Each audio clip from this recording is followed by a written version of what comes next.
ఇలాంటి మరిన్ని వీడియోల కోసం మా ఛానల్ని లైక్ చేయండి, సబ్స్క్రైబ్ చేయండి, బెల్ ఐకాన్ను యాక్టివేషన్ చేయండి. మన బ్రిటిషర్స్ ఎలా దోచుకుపోయారు అనేది దీని గురించి ఈ సినిమా అంటే 1850 పురాతన కాలంలో బ్రిటిషర్స్ వచ్చినా కూడాను మన భారతదేశం యొక్క సంపదని బ్రిటిషర్స్ వాళ్ళు ఎలా తరలించుకున్నారు, ఎలా దోచుకెళ్లారు అనేది మన అప్పట్లో ఉన్న ఆదిమానంలో ఉన్న మన యొక్క అడవి జాతి వాళ్ళని హింసించి వీళ్ళ చేతిని ఎలా ఈ సంపద మొత్తం బయట తీపించడం అనేది సినిమా.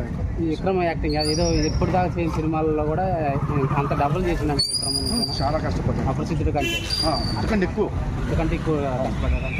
సినిమా అయితే బాగుంది, అందరూ చూడాల్సింది. ఎందుకంటే అందరికీ నచ్చదు ఈ మూవీ అనేది. వాస్తవం ఏంటంటే మన భవిష్యత్తు చూసాము అనేది తెలుసుకోవాలి, చూడాల్సింది, ఖచ్చితంగా చూడాల్సింది. మీ సజెషన్ అది అంతే అందరికీ.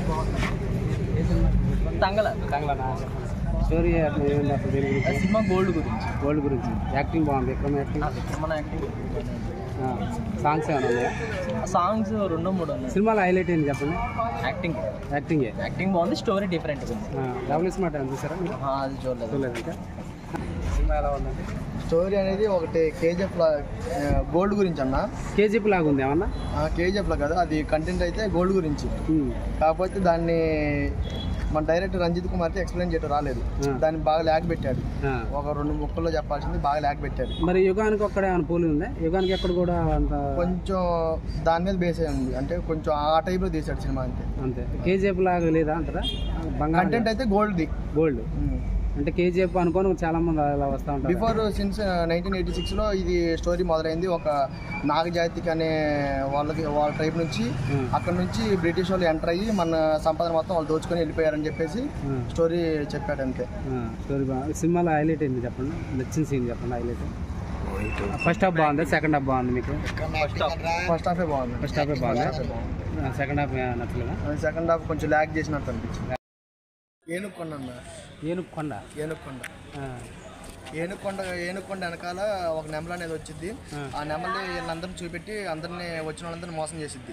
ఏది అంతకుముందు సుబ్రహ్మణ్యపురంలో నెమలు కనపడితే మనుషులు చనిపోతారు అట్లా ఒక మాయ, మొత్తం సినిమా అంతా ఒక మాయ.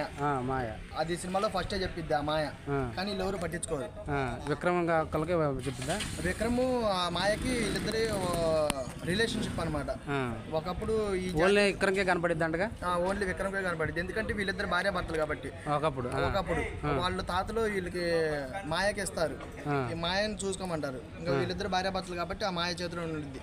అది వీళ్ళ మొత్తాతల నుంచి విక్రమ్కి తెలియక విక్రమ్ పట్టించుకోవడం. ఇంకా ఏదో జాకెట్ మొక్కలు తీసుకొచ్చినప్పుడు చాలా సంబరాలు చేసుకుంటారు అంటే నిజమేనా? కొంచెం అంటే ఆ కల్చర్లో అప్పుడు వాళ్ళకి జాకెట్ మొక్కలు అనేది ఎవరికి ఉండవన్న వస్త్రధారాలు. కొంచెం ఆ రోజుల్లో ఇంకా జాకెట్ మొక్కలు తెచ్చేసరికి కొంచెం సంబరాలు చేసుకుంటారు వాళ్ళు. మొత్తానికి అయితే బాగుంది. పెట్టిన డబ్బులకి న్యాయం చేసిద్దంటారా? అంటే ఇప్పుడు సెకండ్ హాఫ్ అయితే లాగే.